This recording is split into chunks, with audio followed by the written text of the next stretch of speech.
हमारा संबंधों पर जीना ही हमारा सुरक्षा का सर्वोपरि बिंदु बनती है। बात इतनी ही है। अभी जो है ना संबंधों में जीना हवा में है। अभी संबंधों में जीना क्योंकि संबंधों का पहचान नहीं हुआ, संबंधों का प्रयोजन ज्ञान नहीं हुआ। संबंधों का प्रयोजन ज्ञान नहीं होता है। संबंधों में जिएगा कैसा, आप ही बताओ।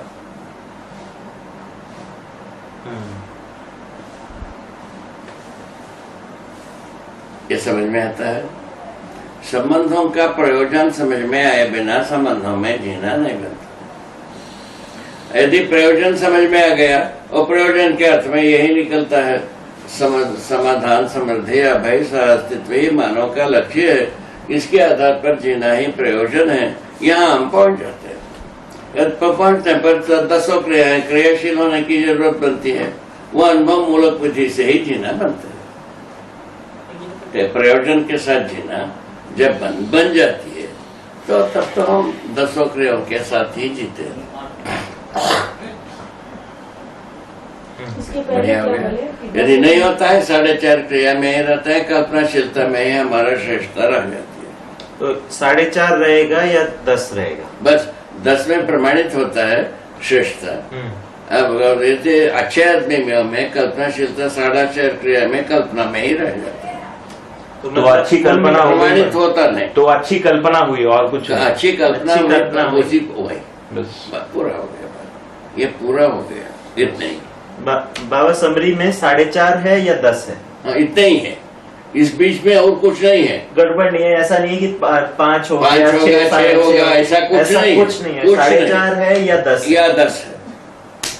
आदमी 2 ही जगह बीच में नहीं है कुछ। ये बीच में कोई बीच वैसा वाला नहीं। कोई चीज नहीं है, या तो 4.5 या तो सीधा या 10। 10। Get the point.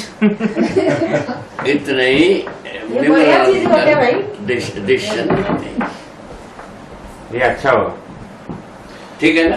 अच्छा, उसी प्रकार हर परिवार 4 व्यक्ति की एक छत में 4 व्यक्ति के साथ रहना सीखा, जीना नहीं सीखा। इतना ही बात। राजी गाजी के 4 व्यक्ति के साथ एक छत में रहना सीखा और जीना नहीं सीखा। बहुत सुंदर। जीना तो संबंधों के साथ होता है, वो सीखा नहीं, वो पता नहीं लगाया। वो जो विरक्ति विधि से इसको रेस्टोगेट करते गए, संबंध वंबंध कुछ नहीं, ईश्वर से संबंध है, जबकि ईश्वर ख्वाब में भी पता नहीं। ईश्वर का कोई पता नहीं और ईश्वर से संबंध जरूर। और भक्ति विधि से हमारा इष्ट देवता से हमारा मतलब है, नकली माता पिता से कोई संबंध नहीं, जोता मारा। ठीक है, ठीक है ना? पूरा हो गया बात। अब उसके बाद कहा क्या मिला रे? क्या मिला? पूछा तो बोला भूंज भांग नहीं मिला। अबे जैसा संबंध हमारा सुविधा के लिए संबंधों को पहचानते हैं, सुविधा नहीं मिलते है तो संबंधों को जूता मार देते हैं। ठीक है, ठीक है, जूता लगा देते हैं। उस जगह में हम कहाँ पहुंचते हैं भाई? संबंधों का प्रयोजनों को पहचानते हैं। ये जो हमारा जो संबंधों को पहचानने का अभी का काम है, वो सुविधा के अर्थ में, प्रयोजन के अर्थ में नहीं है। हाँ, ये बात बाबा एकदम, ये बात समझ में आना चाहिए। ये बात ठीक है। अभी सुविधा के लिए हम सुविधा के अर्थ में हम सभी संबंधों को क्या है उसकी तरफ कोई ध्यान नहीं है। जब सुविधा नहीं मिलता है, त्याग देते हैं उसको, जोता मार देते हैं, है ना? समझ में आ गया? जैसा सुविधा हमारा अपेक्षा बना रहता है, 4.5 क्रिया के अंदर ही बना रहता है, वो शरीर के साथ ही जुड़ा रहता है। सुविधा की जगह में होना क्या चाहिए? प्रयोजन। सुविधा की जगह प्रयोजन होना चाहिए। प्रयोजन क्या होता है पूछे? जो अखंड समाज सूत्र व्याख्या, ठीक है ना, और सार्वभौम सूत्र व्याख्या, समाधान समझते अभय सहअस्तित्व सूत्र व्याख्या, यही इसी में निर्वाह करना है, यही प्रयोजन है। चलिए कहाँ पहुंच गए? अब परिवार के प्रयोजन को पहचाना, परिवार उस प्रयोजन को पूरा करने के लिए संबंध का स्वरूप क्या होगा उसको पहचाना, संबंध के आधार पर संबंधों को पहचाना। 7 ही प्रकार के संबंध हैं। मूल में एक संबंध को नहीं पहचान पाए तो 7 संबंध जिंदा रहने में चले गए और वहां अतृप्ति रहना ही है। तो ये हमने पहचाना कि गैप कहाँ पे है। तो संबंध को अभी संबंध को पहचानने का आधार क्या है? वर्तमान में संबंध को पहचानने का आधार क्या है ना? पूर्णता के अर्थ में संबंध को पहचाना है कि शरीर के अर्थ में संबंध को पहचाना है? शरीर और सुविधा के अर्थ में संबंध को पहचाना है। तो ये अपूर्णता भी दिखाई दे रही। अब क्या करें? तो अब चलते हैं तो मानव की परस्परता में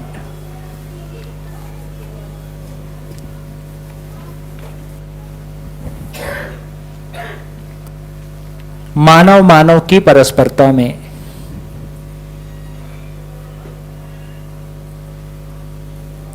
देखो, ये ध्यान में रखना है कि ये मानव का धर्म, मानव का स्वभाव, इस स्वभाव के साथ जब वो दूसरे मानव के साथ प्रस्तुत होगा तो इसका नाम परिवार के मूल्य है।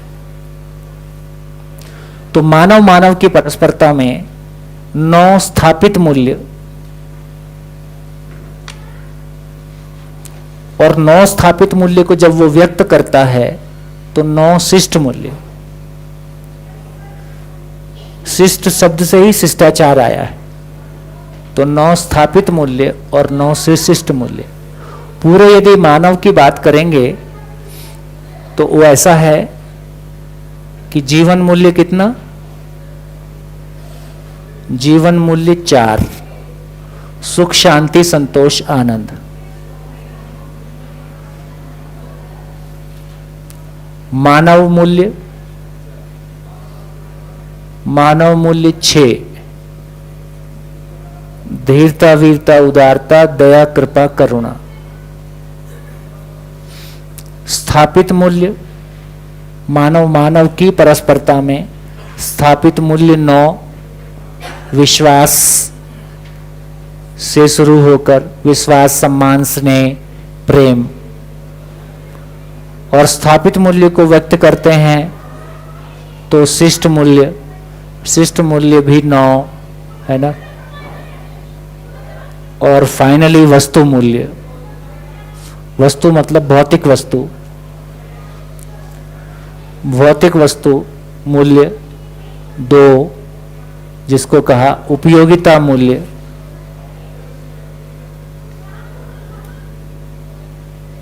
और कला मूल्य। ऐसे मिला के टोटल कितना मूल्य? टोटल कितना मूल्य? 30। 30 में से वर्तमान शिक्षा में कितना पढ़ाया जाता है? उपयोगिता मूल्य और कला मूल्य है, दोनों ही नहीं है, कहा जाए तो एक भी नहीं। बहुत उदारता से कहा जाए तो 2 की बात की जा सकती है। पूरी शिक्षा मूल्य विहीन है, केवल हमारे पास कोई स्किल है और उसके आधार पे कहीं से पैसा कमा लाएं और चिल करें। तो देखिए, सबसे जो मूल चीज है, विश्वास को आधार मूल्य कहा गया है।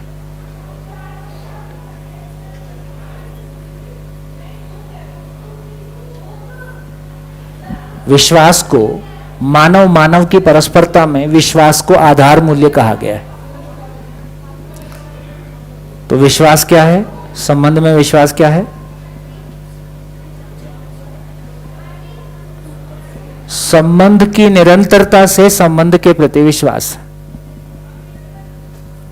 मेरे को आज लगता है कि आपके साथ संबंध है, कल लगता है कि नहीं है, तो निरंतरता नहीं हुई। तो निरंतरता के प्रति विश्वास होता है। कैसे होगा? कैसे होगी संबंध की निरंतरता? जिसके साथ भी संबंध पहचाने आजीवन बना रहे और उसकी तृप्ति आजीवन दोनों को बनी रहे। इसलिए देखो, कोई एक आध मित्र हमारा ऐसा होता है जिसके साथ पुरानी दोस्ती होती है, उसको बताने में बड़ा गर्व आता है कि हमारी 35 साल की दोस्ती है। ऐसा हम देखते हैं। तो इससे हमारी क्लैरिटी बनी कि संबंध की निरंतरता का आधार क्या होगा। हम चाहते हैं कि संबंध की निरंतरता रहे, लेकिन उसका आधार क्या होगा, वो रहेगी कैसे? संबंध की निरंतरता हम सभी चाहते हैं। देखो, पशु में संबंध और मानव में संबंध में क्या फर्क है?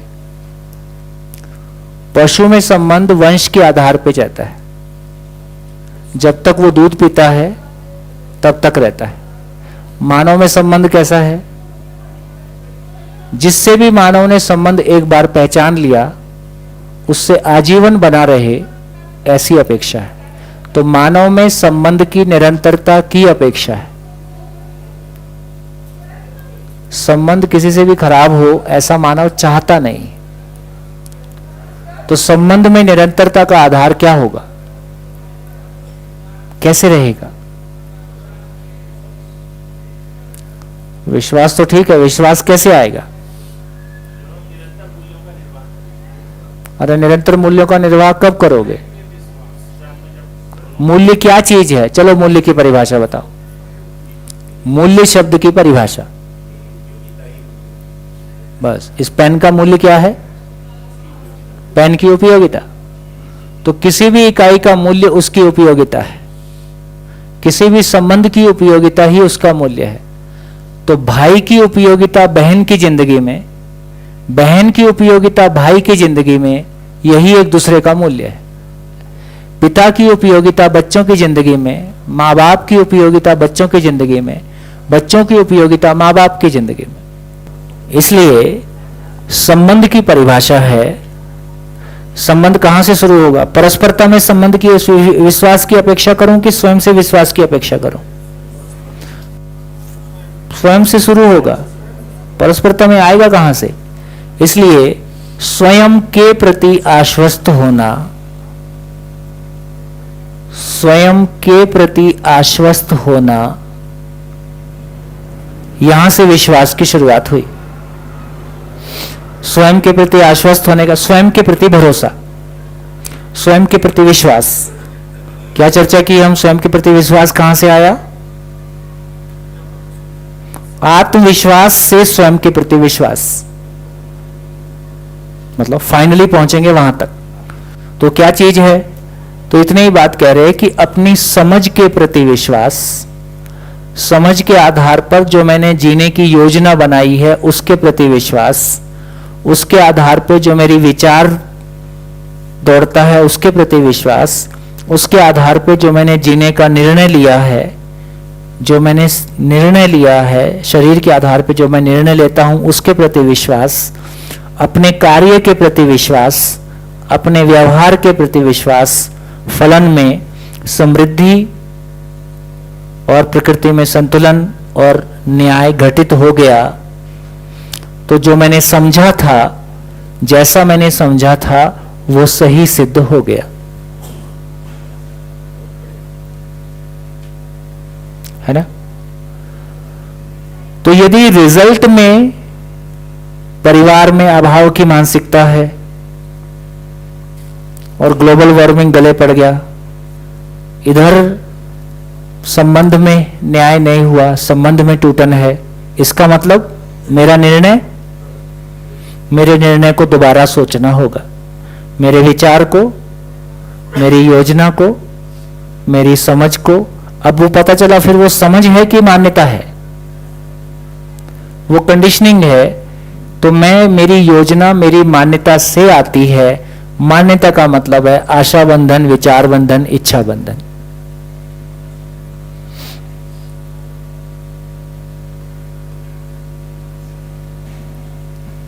तो मैं आशा बंधन, विचार बंधन, इच्छा बंधन से संचालित हूं या मैं किसी सार्वभौम समझ से संचालित हूं? समझ होती है तो वो सार्वभौम ही होती है। समझ अपनी अपनी अलग अलग नहीं होती है, मान्यताएं अपनी अपनी अलग अलग होती हैं। तो इस आधार पर यदि मेरे जीने में, यदि परिवार में अभाव की मानसिकता है, संबंध में न्याय नहीं है, तृप्ति नहीं है, इसका मतलब मैं इच्छा बंधन, विचार बंधन, इच्छा बंधन में, विचार आशा बंधन में जीता हूं। तो क्या करना है? क्या करना है? लाल दवाई, निरंतर डोज।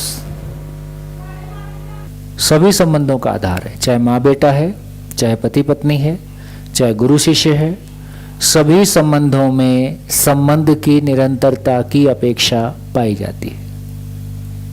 सभी संबंधों में संबंध की निरंतरता बनी रहे और उभय तृप्ति बनी रहे, तो सभी जगह में ये आधार के रूप में बना ही हुआ है। और वो कहां से शुरू होगा? स्वयं से शुरू होगा। अभी कहां से शुरू होता है रोजमर्रा की जिंदगी में? सामने वाले से। वो मुझ पे विश्वास नहीं करता, मैं किसी पे विश्वास नहीं कर सकता, अभी हम ऐसे शुरू करते हैं। तो सार बात यह है कि मामला अपने से शुरू होगा। स्वयं के प्रति विश्वास होता है, तो देखिए स्वयं के प्रति विश्वास होता है तो कड़ी का मतलब क्या हुआ? तो या तो मैं आशा विचार इच्छा बंधन, आशा बंधन, इच्छा बंधन या विचार बंधन में जीता हूं, और नहीं तो मैं समझ के आधार पर जीऊंगा। दो ही ऑप्शन है। अभी भी स्थिति ऐसी है कि कई बार आप मुंह से कुछ बोलने जा रहे होते हैं और आपको ध्यान में आ जाता है कि ये बोलना गड़बड़ है। ऐसा होता है। कभी कभी बोल ही देते हैं, उसके बाद ही पता चलता है। कभी कभी बोल ही देते हैं, उसके बाद भी पता नहीं चलता है, सामने वाला ही रोग आके बताता है। तो सबसे खराब स्थिति क्या है कि हम कोई ऐसा आचरण कर रहे हैं जिसका हमको खुद को भी पता नहीं चल रहा है, और हमारा वातावरण उसको नोटिस कर रहा है, लोग उसको नोटिस कर रहे हैं, लेकिन हमको नहीं पता चलता है कि ये जो हम व्यवहार कर रहे हैं, ये जो हम व्यक्त हो रहे हैं, ये स्वीकार्य नहीं है। जब तक कुछ ऐसी दुर्घटना नहीं घटती है कि घर परिवार में या फिर आर पार सामने सामने कुछ बताने की जरूरत पड़े। एक स्थिति ऐसी है। तो मेरे को लगता है कि अपने पे एक ध्यान देने की आवश्यकता है ही है कि मैं क्या बोलता हूँ, क्यों बोलता हूँ, जिसको बोलता हूँ उसको उसमें कोई रुचि भी है कि नहीं है, कि मैं ही बोले चला जा रहा हूँ। फिर एक दूसरी स्थिति है कि बोलता हूँ उसके पहले ही मेरे को ध्यान आ जाता है कि ऐसा बोलना ठीक नहीं। उससे और अच्छी स्थिति है कि कुछ भी मैं बोलता हूँ उसके पहले विचार करता ही हूँ, तो मेरा विचार के लेवल पे ध्यान चला जाता है कि ये विचार ही ठीक नहीं चल रहा है। उसकी और अच्छी स्थिति है कि मैं विचार कर रहा हूं तो किसी इच्छा की पूर्ति के लिए कर रहा हूं, तो मैं इच्छा के स्तर पे ही पकड़ लेता हूं कि ये इच्छा ही ठीक नहीं है। और भी गहराई में जाता हूं तो पता चलता है हर इच्छा किसी मान्यता से प्रेरित है। मैं उस मान्यता का ही गला दबा देता हूं, उस मान्यता को ही पकड़ लेता हूं, तो ये सबसे अच्छी स्थिति है।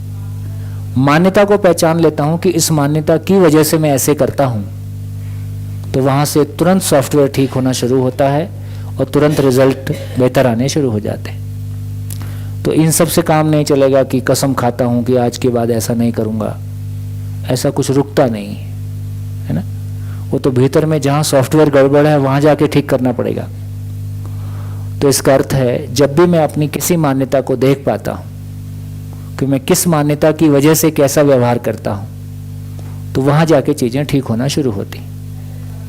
तो स्वयं पे ध्यान देने का एक ही मतलब है, अध्ययन की परिभाषा भी है, ज्ञान की रोशनी में, आत्मा की साक्षी में स्मरण पूर्वक किया गया प्रयास। अनुभव की रोशनी किसकी? अनुभव की रोशनी किसकी? अच्छा, स्वयं में अनुभव होगा तब ना, जिसको अनुभव हुआ है। अनुभव की रोशनी किसकी? जिसको अनुभव हुआ है। तो अनुभव पूर्वक ए नागराज जी ने हमको जिंदगी का क्या दे दिया? जिंदगी का एड्रेस दे दिया।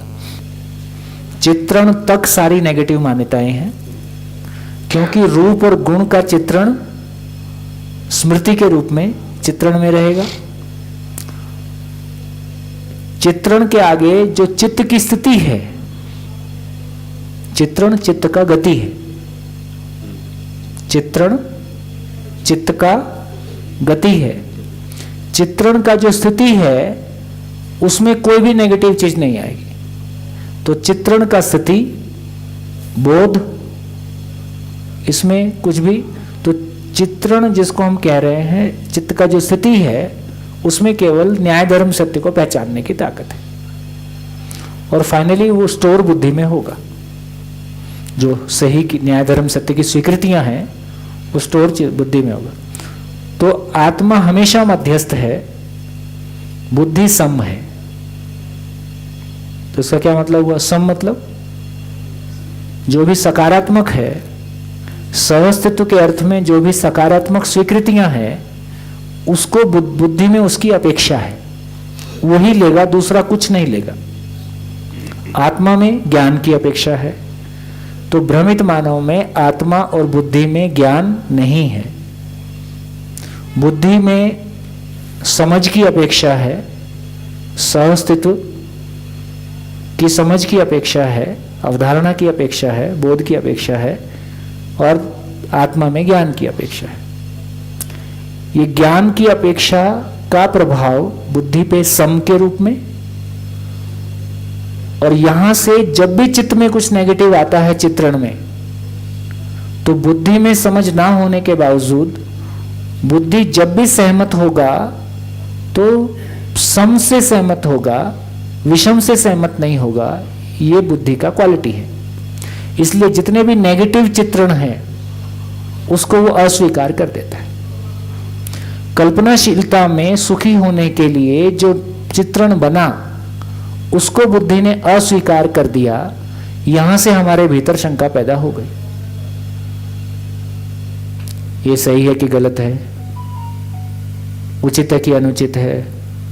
तो उचित अनुचित की तलाश, सही और गलत की तलाश कल्पनाशीलता में, मैं सही हूं कि वो सही है, ये कहां से पैदा हुआ कि जितना भी नेगेटिव चित्रण था बुद्धि ने उसको अस्वीकार कर दिया। तो ये है कि धरती के सभी मानव में सही गलत को पहचानने की, उचित अनुचित को पहचानने का चाहना बना रहता है, क्योंकि बुद्धि किसी भी, इसलिए कौन लंबा चल गया? न्याय धर्म सत्य का ज्ञान ना होते हुए भी आस्थावादी व्यक्ति बहुत लंबा चल गया। क्यों लंबा चल गया? क्योंकि बुद्धि उसको अस्वीकार नहीं करता है। तो आपने झंडा उठा लिया वसुधैव कुटुंबकम, अब ये सही है, बुद्धि इसको स्वीकार कर लेता है, बुद्धि इसमें सहमत रहता है कि ये बात ठीक है, दूसरों की सेवा करना है, ये बुद्धि इसमें सहमत है। तो आदरणीय नागराज जी के द्वारा ये अध्ययन विधि प्रस्तावित करने के पीछे जो कॉन्फिडेंस है या जो उनको भरोसा है वो इस बात का है। और ऐसा नहीं है कि इस धरती पे पहली बार आया, कई धरतियां होंगी जहां अध्ययन विधि से लोग जागृत होकर जागृत परंपरा में जी रहे हो। जो था नहीं वो होता नहीं। जितनी साधनाएं इस धरती पे हैं, जितनी भाषाएं इस धरती पे हैं, ऐसी भाषाएं और धरतियों पे भी होंगी, वहां भी लोग हिंदी बोलते होंगे, अंग्रेजी बोलते होंगे, क्या फर्क पड़ता है, ऐसे ही कुछ बनेगा। बढ़िया। पर भैया जो संस्कारवश मतलब टेररिज्म करते होंगे उनका तो बुद्धि इनएक्टिव रहता होगा। बुद्धि इनएक्टिव नहीं रहता है, बुद्धि तो एक्टिव, बुद्धि तो यदि हम कहें तो किसी का भी एक्टिव नहीं है सामान्य स्थिति में, लेकिन वो मूल ऊर्जा में ऊर्जित है जी। मूल ऊर्जा में ऊर्जित होने के आधार पर आत्मा हमेशा मध्यस्थ है, बुद्धि हमेशा सम है। सम है का मतलब है उसको सम की अपेक्षा है, वो नेगेटिव नहीं लेगा लेकिन सम की अपेक्षा है। लेकिन हमेशा बुद्धि चित्त को देखता है, जब बुद्धि चित्त में कुछ भी नेगेटिव देखेगा वो उसको अस्वीकार कर देता है। यदि चित्त में बुद्धि कुछ भी पॉजिटिव देखेगा उसको वो स्वीकार कर लेता है, उस पर सहमत हो जाता है। ये बुद्धि का सहमत होने से अपने भीतर कन्फ्लिक्ट नहीं होगा। तो जितने भी लोग ये समाज सेवा टाइप में पवित्रता के साथ में लगते हैं, किसी का एजेंडा कुछ हो रहा है तो वो अलग बात है, इसमें सहमत होता है। फिर उसका विश्लेषण चलना शुरू होता है कि ये होगा कि नहीं होगा। जब होगा कि नहीं होगा ये कहां से आ रहा है, इसका मतलब है उसकी अब वस्तु उसके पास नहीं है, वो खालीपन उसको दिखाई दे रहा है कि कुछ तो इसमें गैप है। यदि वस्तु के लिए ध्यान, तो न्याय धर्म सत्यपूर्वक जीने की मेरी अपेक्षा हो गई। ऐसा मैं तो मेरे एग्जाम्पल से बहुत क्लियरली कह सकता हूं। मेरे को 92 में वो चेंज आ गया था जब प्रिय हित लाभ की समीक्षा करके मेरे को लगता था कि प्रिय हित लाभ में नहीं जीना है। दर्शन मेरे को मिला है 97 में, 91 में मेरी यात्रा शुरू हो गई। 91 से लेके 97 तक का स्ट्रगल टोटल स्ट्रगल था और उसका एक ही मतलब था, चोरी नहीं करना है, झूठ नहीं बोलना है, कुछ अच्छा करना है। अब कुछ अच्छा करना है, इसमें तो आत्मा का इसमें तो बुद्धि का समर्थन रहेगा, लेकिन वो अच्छा करने की विधि पे जब सोचता हूं तो मेरे पास आंसर नहीं है, और जो विधियां मेरे पास है वो मैंने ट्राई करके देख ली, उससे हो नहीं रहा है। तो यहां खालीपन आता है। तो ये वस्तु के लिए जगह बन गया। अपेक्षा है, वस्तु नहीं है। पात्रता के अनुसार वस्तु उपलब्ध कराना ये दया हो गया, पात्रता बन गई। तो हमारे को ये बात थोड़ी जल्दी पकड़ में आने का एक कारण ये हो गया कि उसके पहले अपनी आवश्यकता थी, उसके लिए कीमत चुकाई या उसके लिए जो भी स्ट्रगल किया, उससे ये तय हो गया कि देख इससे नहीं होता, इससे नहीं होता, इससे नहीं होता है। तो अपने भीतर जो पात्रता का बनने वाला काम है, देखो अभी भी जिन लोगों को जीवन विद्या से जो लोग गुजरेंगे और जिनकी अपने पीछे की कोई जर्नी नहीं है, सुनने से समझ में नहीं आएगा, सुनने से भाषा आ जाएगी, बोलना आ जाएगा, लेकिन जब तक वो उतर के जिएगा नहीं और बहुत सारे निष्कर्षों को स्वयं नहीं पाएगा, तब तक अपनी पूंजी नहीं बनती। तो जो लोग पहले गुजर गए है ना, कीमत थोड़ी ज्यादा चुकाई लेकिन पात्रता बन गई। अब जो लोग सुनेंगे, अब उसके आधार पे जिएंगे, उससे उनकी पात्रता बनेगी और उससे बात समझ में आएगी। उसी को आत्मसात करना कह रहा है। साक्षरता, आत्मसात जो है साक्षात्कार से शुरू होता है और अनुभव पे पूरा हो गया। आत्मसात करने का जो शब्द है, उसका जो सही मीनिंग है, वो वहां जाके बैठेगा। तो मन में मन के जितने अंश हैं उसमें जिस प्रकार का कंपनात्मक स्थिति है, वो कंपनात्मक स्थिति ब्रेन के माध्यम से शरीर को चलाएगा, इस अर्थ में है। यदि मन को शरीर को चलाना है तो शरीर से जो भी सिग्नल मिलते हैं उनको समझना होगा। उसी का नाम अनुकूलता प्रतिकूलता है, उसी का नाम संवेदना है। अब यदि मैं संवेदना को पहचानूंगा नहीं तो खट्टे का पता, मीठे का पता, कड़वे का पता, चोट का पता, सब चीज का पता कैसे चलेगा? और उसमें यदि सुख नहीं होगा, उसको अनुकूलता को पहचानने का नाम सुख है और प्रतिकूलता को पहचानने का नाम दुख है। सुख दुख और कुछ नहीं है। अब ये अनुकूलता प्रतिकूलता की पहचान यदि मन में नहीं होगी तो मैं शरीर चला नहीं सकता। और वो अनुकूलता प्रतिकूलता है तो बिल्कुल वैसे ही है जैसे गाड़ी चलाने में मजा भी आता है, लेकिन गाड़ी तो लक्ष्य पे पहुंचाने के लिए, मजे के लिए तो है नहीं, साधन है। तो जो साधन जिस काम के लिए बना था उससे वो काम लेने की बजाय मैं बीच के मजे में अटक गया। उसमें बढ़िया म्यूजिक भी सुन सकते हैं, उसमें बढ़िया फिल्म भी देख सकते हैं, है ना। गाड़ी चलाने का अपना मजा है ही है। तो गाड़ी चलाने का मजा, उसमें फिल्म देखने का मजा, उसमें गाने सुनने का मजा, और मैं गाड़ी रोक के बढ़िया उसी काम में लगा रहता हूं, या बीच बीच में कभी गाड़ी घुमा के ले आता हूं। तो गाड़ी जिस काम के लिए ली थी वो काम तो नहीं हुआ।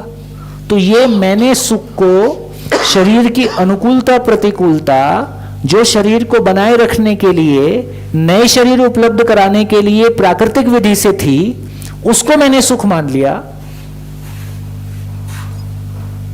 और एक प्राकृतिक प्रेरणा भी है कि मेरा सुख से परिचय भी इंद्रियों के कारण होता है। तो ये मन की स्थिति हो गई।